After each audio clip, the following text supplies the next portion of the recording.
teew danañ jël.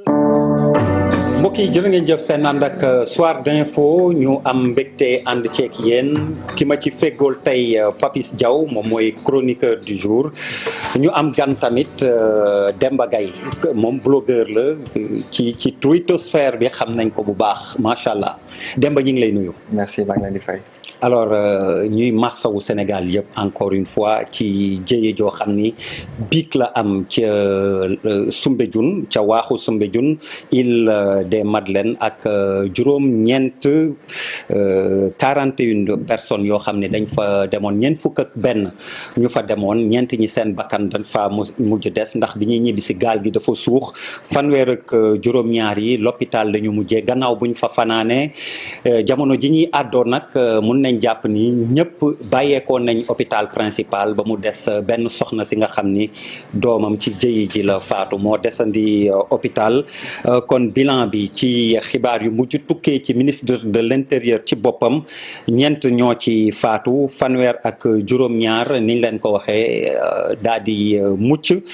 île des Madeleines 3 kilomètres dox digganteem ak waaxu Soumbédioune fa la jëye ji amee xëy na fileeg ci kanam ci xibaar yi lu ci mënti yees daañ leen ko àggee incha allah waaye laata loolu solos dalal sunu gan bi Demba Gaye moom dafa alerté woon at ci ginnaaw dafa demoon ca bërëb waaye ba mu dellusee la mu gisoon dalul xelam àggee woon na ko askan wi ci xarale yi ma leen wax Twitter te it am nañu ko xaatim ay site génne ko waaye dafa mel ni Demba alerte ba nga defoon dégguñu ko ba jëyi ji mujj am. waaw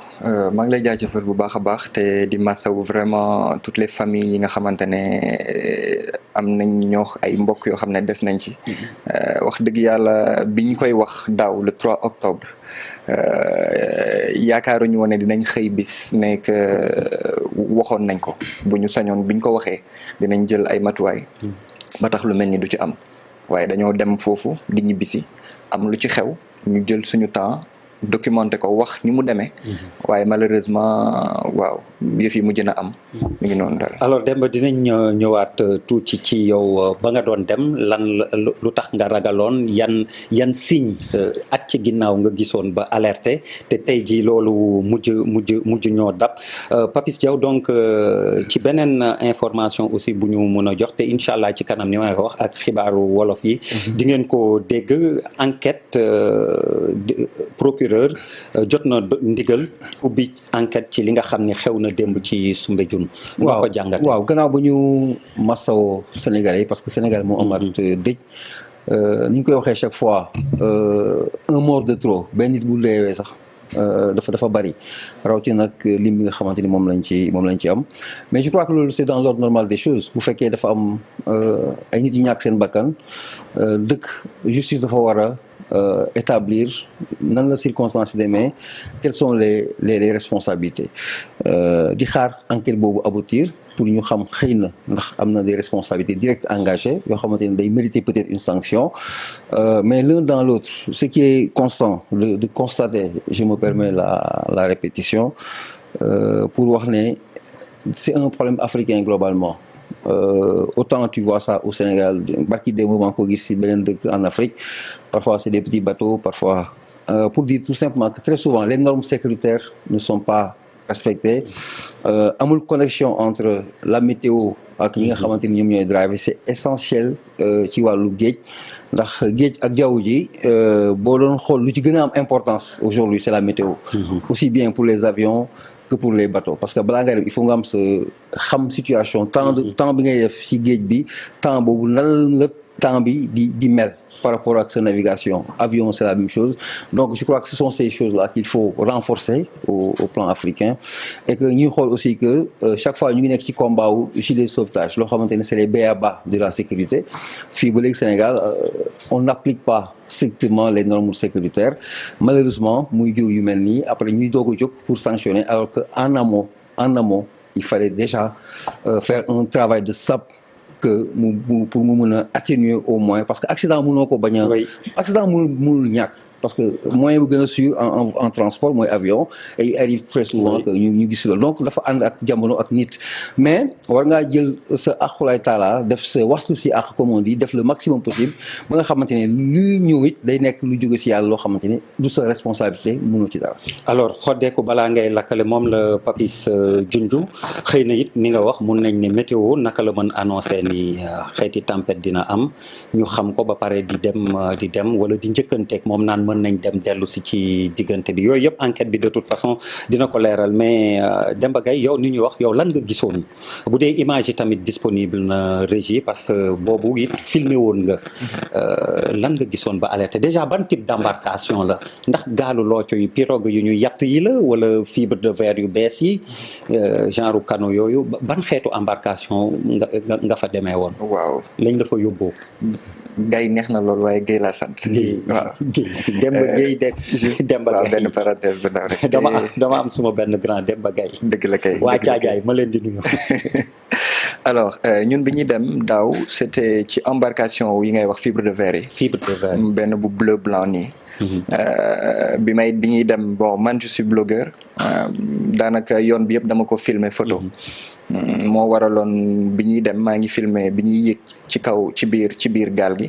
gaal lañ ko mën a wax ci wolof. waaye benn c'est un petit bateau bu ndaw la woon donc ñu dem.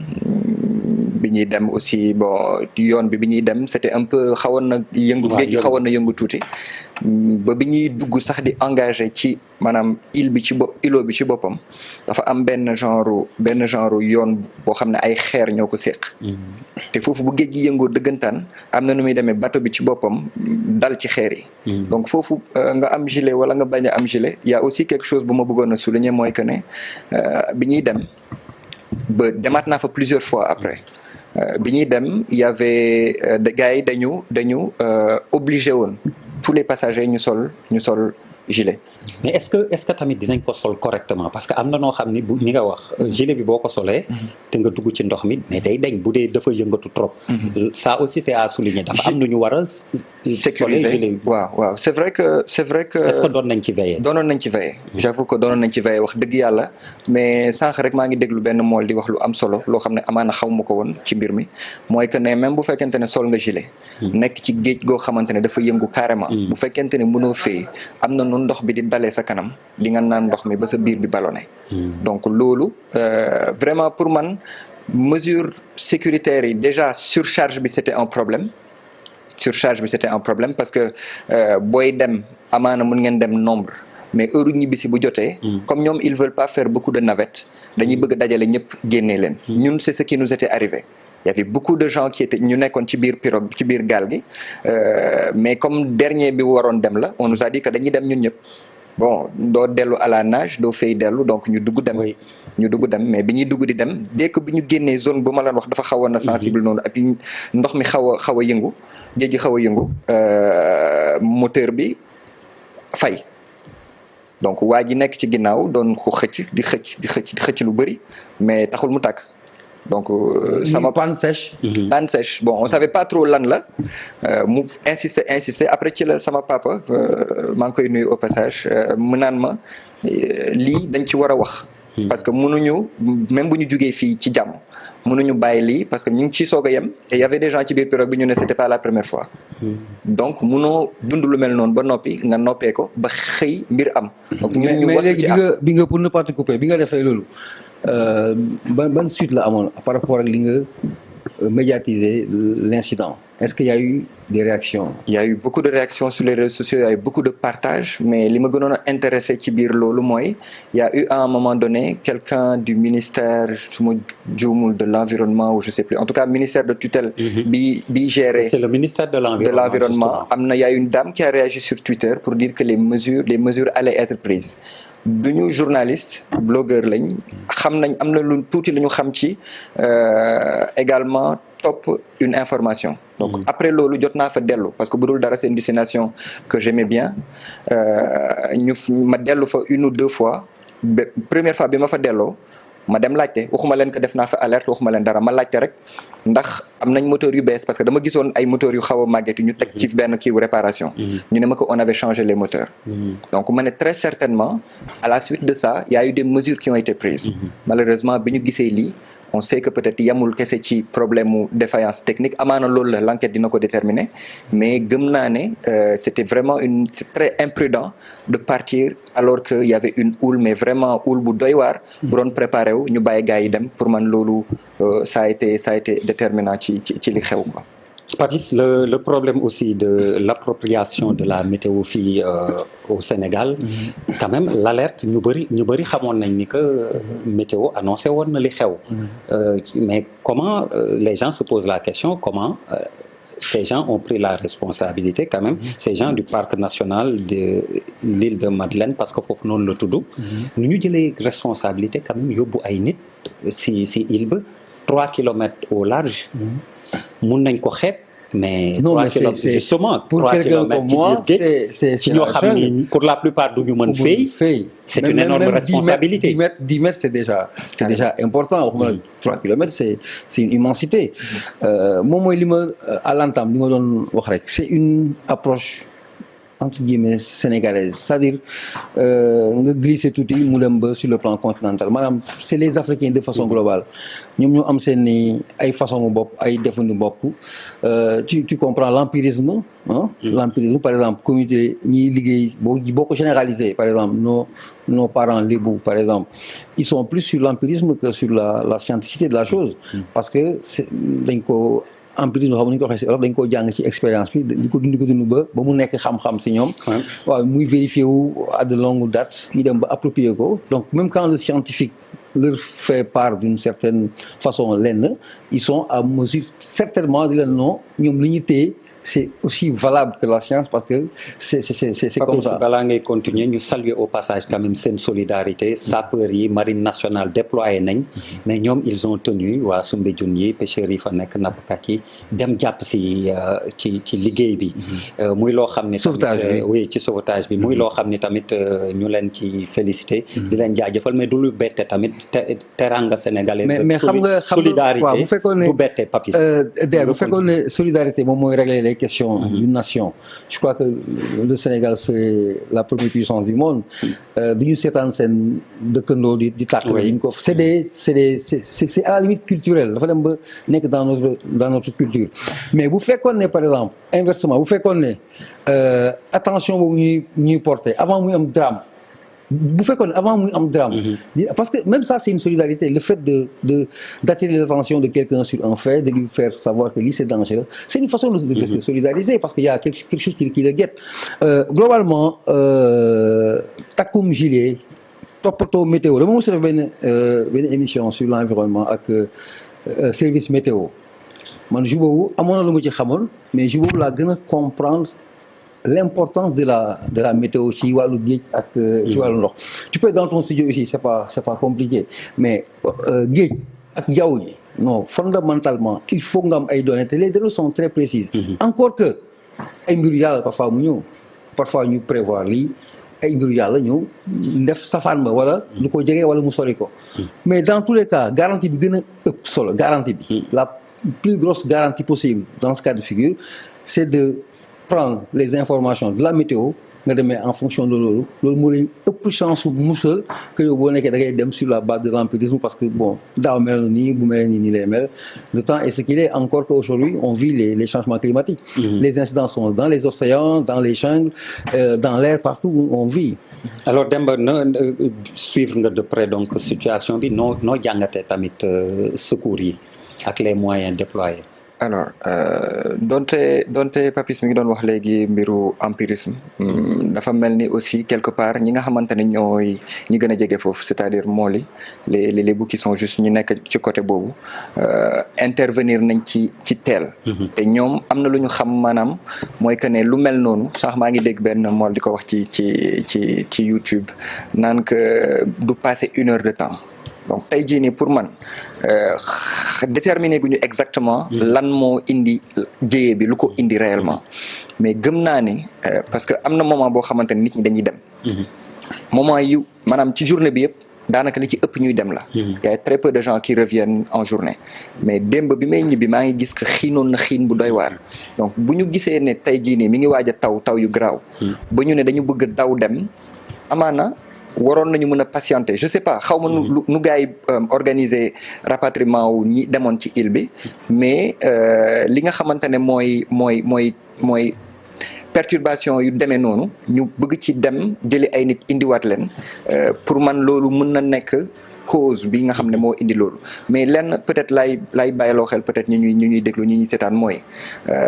day am très souvent ay sénégalais yoo xamante ne ñi ngi ci réseaux sociaux yi di tirer la sonnette d'alarme nekkul juste ñàkk lenn lu ñu def moo tax ñu koy def nekkul pour bëgg buzz moo tax ñu koy def mais boo gisee loo xamante ne tey jii nii mën na sauver ay vies humaines nga wax ci am ay autorités yu jël engagement def ci ay jéego pour man loolu c'est à saluer le fait même si on est quand même dans une ci dëkku réaction maanaam faaw mbir am ba noppi ñu soogay def malheureusement mais même bu loolu weesoo ba nga gis ne am def nañ ci ay jéego pour man le minimum mooy jël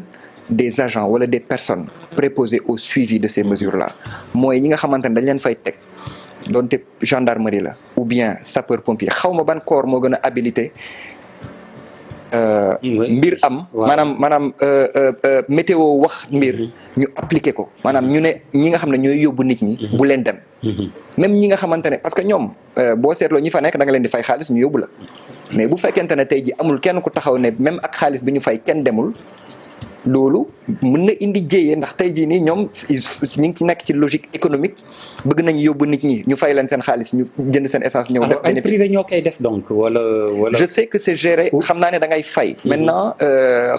ils vont te dire que ne c'est pour l'entretien c'est pour nanana mais da ngay fay. da ngay fay je sais que c'est confié à des ay mool la yu fa nekk c'est un regroupement de gens qui sont là-bas qui gèrent ça mais bon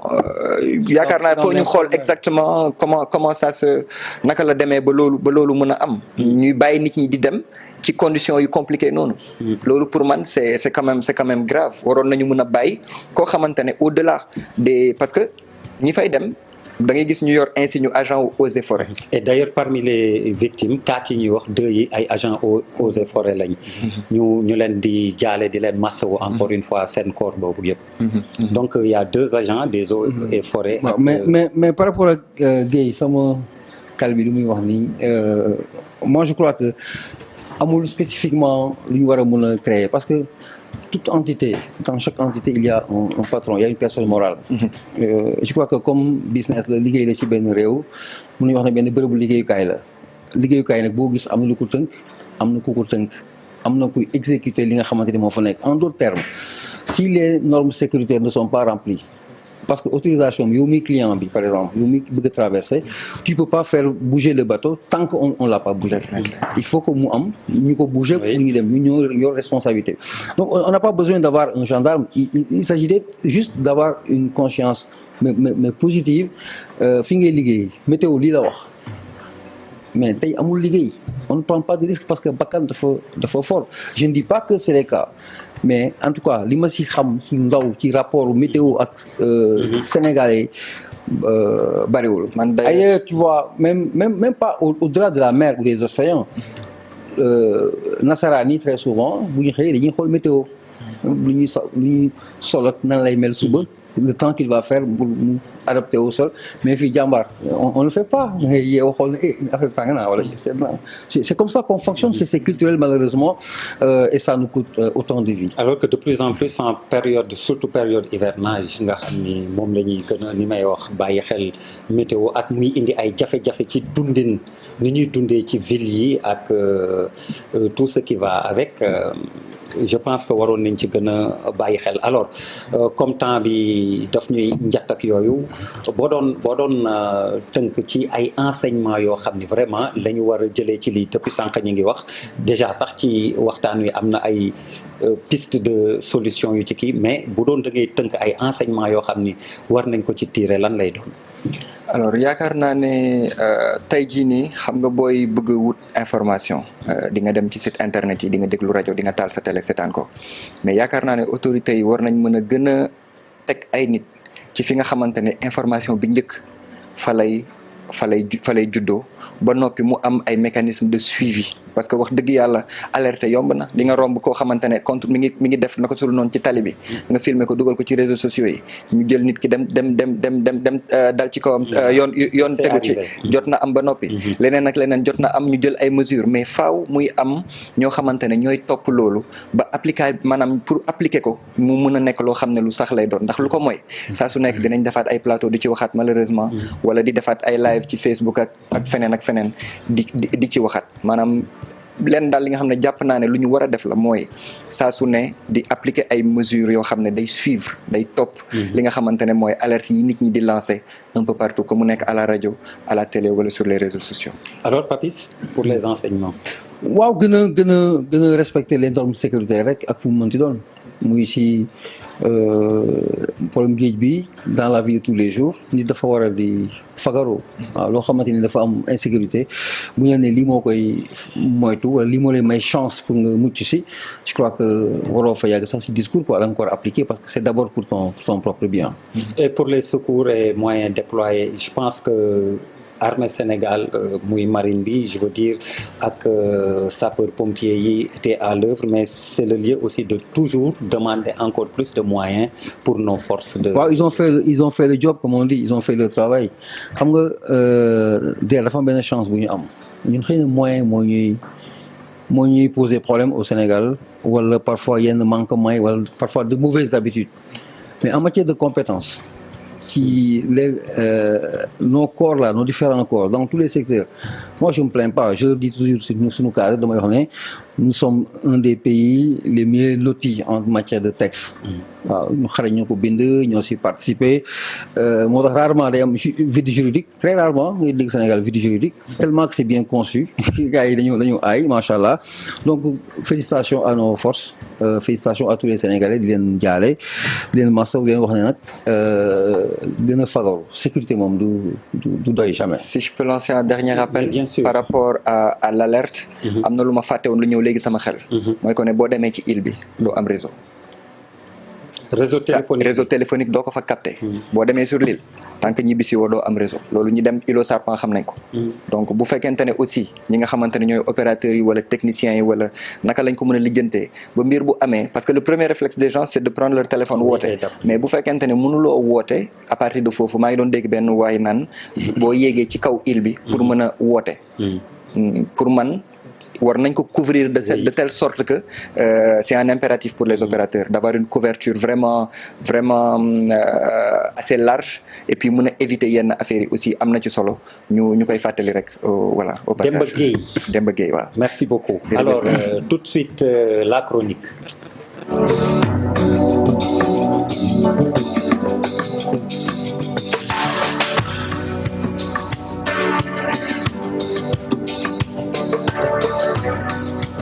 alors Papis Diaw lu indi coow ci réew mi lëmbe ko histoire Sénégal bi ñu bëgg dëxëñ waaye dafa mel ni kenn jubóowu ci kenn bokku ci gis-gis yow lu ci sa gis-gis. waaw déjà dama bëgg wax ne xam nga Sénégal ñaar rek moo fi am ñaar soit nga nekk sëriñ wala nga nekk taalibe soit fi marabu da nga ko donn si famille nga bokk wala ku bokk ci kër gi seexal la maanaam jox la gëdd boobu nga nekk sëriñ wala nga nekk talibé man talibé laa moi je suis talibé comme toi peut-être comme Guèye. non désolé man sëriñ laa. yow sëriñ voilà donc on est en phase. sëriñ ak talibé ak sëriñ dans tous les cas donc talibé tey ñu si bëri certainement je suis un échantillon aujourd'hui dans ce pays c'est-à-dire que li ma animé inquiétude bi ma animé xëy na y a des millions de Sénégalais qui pensent la même chose parce que ay talibé la ñu te wax bi jot na yegg niveau boo xamante ni xëy na talibé bi sax day wax ëpp na sama niveau sama compétence sama responsabilité bon comme man tey dama am fit xëy na ma ne xaaral ma waxaaleel ñooñu nga xamante ne xëy na mënuñoo wax beneen constat bi mooy il faut accepter qu'il y a problème parce que livre boo xam ne dafa génn coow bi moo ëpp appréciation yi il y a fondamentalement problème moo war a taxaw ci loolu problème boobu c'est-à-dire xam nga un livre ce qui apporte la touche scientifique xëy na wala la scientificité de la chose mooy moom ay référence ay références moom mooy appuyer véracité les choses. muy ay principes yoo xamante ne c'est pas lié à l'histoire du Sénégal c'est le principe de l'écriture de façon globale. suñu di jàng pour wax wolof maanaam mu am fu mu sukkandikoo ci slide li dafa war a nekk loo xam ni lu wér la. ak fu mu sukkandikoo. xam nga loolu moom moo andi tey problème bi parce que dañuy contredire li nga xamante ni moom mooy fait ñu relaté. mais boo glisser dans l'analyse du tax nga remettre en question xam-xamu ki jiite mbir yi xam nga professeur Iba Der Thiam c'est un professeur agrégé en histoire il a le profil il a les compétences pour le faire la preuve quand on lui a confié certainement cette mission déggoo kenn Sénégal ku ne war ko jël parce que il a le profil maintenant am juum lay am et j'ai été heureux quand me déggee je l'ai pas entendu ni vu mais donc on lit dans la presse que les professeurs acceptent effectivement reconnaissent ses erreurs. C'est dans un communiqué d'ailleurs. Je crois que ça veut tout dire moo tax ma glissé dem si li nga xamante ni moom mooy njàngatu famille religieuse yi aujourd'hui li ci am dafa doy waar xam nga ñi fi nekk tey kenn contemporain wul ak la mu tàmbalee muy Sëriñ Touba El Hadj Malick Maam Limaamu c'est des gens qui ont eux-mêmes créé la chose ñoom dañ ko andi fii les gens ne font que porter le flambeau mais ils ont rien créé Sëriñ Touba la El Hadj Malick ñoom ñoo ko créé liggéey ko xeex ko ba samp ko fi bàyyi ko fi dem maa ngi xool ci archives yi ñuy wax benn Paul Marty benn livre en 1913 bu mu bindoon si les mourides de Bamba nga xam nga lu yàgg la les mourides de Cheikh Amadou Bamba loolu mooy titre livre bi quoi dootoo gisati parce que dafa yàgg amatul c'est presque épuisé jeex na quoi donc moo tax ma nañu dellu siwaat un peu malheureusement le temps nous rattrape en fait c'est un cri du cœur pour les talibés histoire du Sénégal warul tas suñu réew li fi nekkoon moo gën a dëgër li fi war a nekk moo gën a dëgërati encore ça peut renforcer la vie des choses mais ça ne doit pas en aucune façon nous diviser dama sànn benn annonce keroog sur une télé muy wax ne benn oustaz di wax le constat mooy au Sénégal sëriñ yi li fa diine yu mag yi lu ñu di wax mais je crois qu'aujourd'hui c'est les moments yoo xamante ne le temps est ok. Papis bi man bu ma bëggee tënk li nga wax yëpp daal mooy li ñu boole. moo ëpp li ñu war a mën a xaajale. Adja Fatou Kiné Deme la ñuy dem fekk ji Fatou